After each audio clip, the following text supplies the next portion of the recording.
Wesley Easterling and his 2-year-old daughter Riley live in the heart of Appalachia, Elliott County, Kentucky. I voted for Donald Trump. Which is noteworthy because Donald Trump is the first Republican presidential candidate he has ever voted for. Elliott County was founded in 1869. There have been 37 presidential elections since then. Remarkably, in this county, the Democratic candidate has won every one of those elections until this one. And Donald Trump won big here, getting more than 70% of the vote. Many people like Wesley Easterling believing he had a lot of amazing ideas. He just had this charisma about him. He was something different. This county is one of the poorest ones in the country. The poverty rate is over 34%, and it has one of the highest percentages of people in the nation who rely on federal benefit programs. And Wesley Easterling is one of them. He and his family have benefited from Medicaid and food stamps. During the presidential campaign, he took candidate Trump at his word. Save Medicare, Medicaid, and Social Security without cuts. Have to do it. When he said that he wasn't going to cut Medicaid or, the benefits, I believe that. But the proposed new health care plan and the proposed federal budget cut hundreds of millions of dollars a year from Medicaid. The budget also makes cuts in programs ranging from food stamps to Social Security disability insurance. I mean, I felt just like I was insulted, just like he played me for a fool. I mean, I kind of took it personal. If you could do it over again, if Election Day were today, who would you vote for? Hillary, without a doubt. Inside Elliott County's Penny Mart, we talked with other Trump voters. Bluegrass musician Sammy Atkins. If the election were held today, who would you vote for? Well, I probably have to wait and see a little bit more into in his office, I mean, if he does a lot of cutting stuff, I'm sure it might go the other way, But Trump voter Tim Fannin says he would enthusiastically cast his ballot for Donald Trump again. So what do you say to other people in this county who are upset about these federal programs possibly being cut? Tough luck. I mean, it has to do what you have to nip it in the bud, as Barney Fife says. You got to nip it in the bud and you got to start somewhere. Wesley Easterling just graduated from a pipe welding program at a community college and hopes to get a refinery job soon so he can be off federal assistance. Donald Trump, during the campaign, said he's going to fight for the little guy.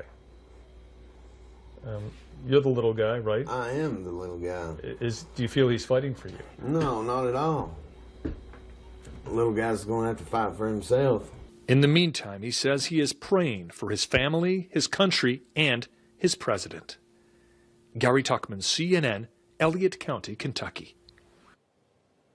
Joining us now, Scott Jennings, former special assistant to President George W. Bush, and Bakari Sellers, CNN political commentator, former South Carolina State House member. Guys, thanks very much. Scott, the president campaigned on various populist ideals, the Rust Belt, a big part of his winning strategy. So how big of a problem is it if the residents there feel sort of betrayed by him right now? Well, I think you can always anecdotally find people who don't like a politician that they recently voted for. But on the whole here, Wolf, in Kentucky, where I live, Donald Trump is still overwhelmingly popular.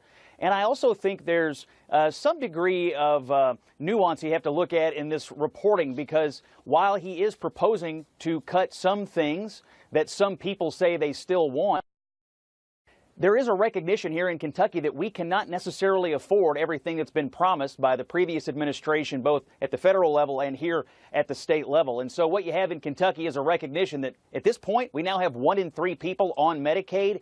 And there is a discussion going on. Is this something we can actually afford? And has Donald Trump been left with making the hard decision to get this program back into a place where we can actually afford it and it can then take care of the people who truly need it? So there's a balance that has to go on here. But I think in Kentucky, Donald Trump would still overwhelmingly win the electoral votes if the election were held again today.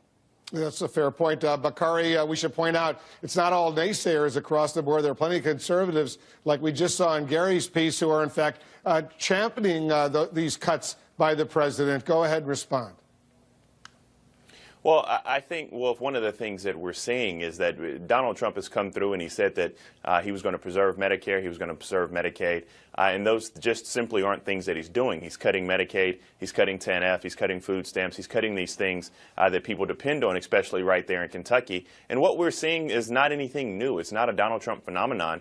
We're seeing rural, working-class white voters who are voting against their own self-interest. But even more, I love how The Atlantic, I love how the New York Times, and even us at CNN oftentimes go out and we go on these missions where we try to find these voters who are economic anxiety voters. But that is not what it is, Wolf. What it is it's cultural anxiety. We're seeing individuals who are voting and issues that are coming about, whether or not it's gay marriage, whether or not it's transgender rights, whether or not it's the browning of the country, who are voting against that, who are voting against that image, that picture. So it's not as much economics as it is the direction of the country, and that's a larger discussion that has to be had. Well, let me ask Scott to respond to that. Go ahead, Scott. Well, I think there's some arrogance and condescension in that viewpoint. Look, Kentuckians are proud Americans, and yes, there is some self-interest in any vote you cast in any election, but there's also national interest. And I do agree, there are some cultural issues at play in this last election. Hillary Clinton was openly disdainful of Appalachia. She said she was going to put coal miners and coal companies out of business. And there was a real disconnect between the National Democratic Party and rural America, not just in Kentucky, but in Pennsylvania, Wisconsin, Michigan, all these states that Donald Trump won. They have one thing in common. They're in this part of the country where the Democratic Party lacked a message that appealed to the people that they had previously relied upon to win in presidential elections. And so until the Democrats come up with a message that actually appeals to rural America, they're going to keep losing elections here. And yes, some of that is cultural, but you have to remember, not every voter goes to the polls and says, well, who can I vote for based solely on who's going to send me the most money? Some people like to vote on national security, terrorism, pro-life issues that was mentioned. That's absolutely true. There are other things at play. Right. Donald Trump checked way more boxes than Hillary Clinton.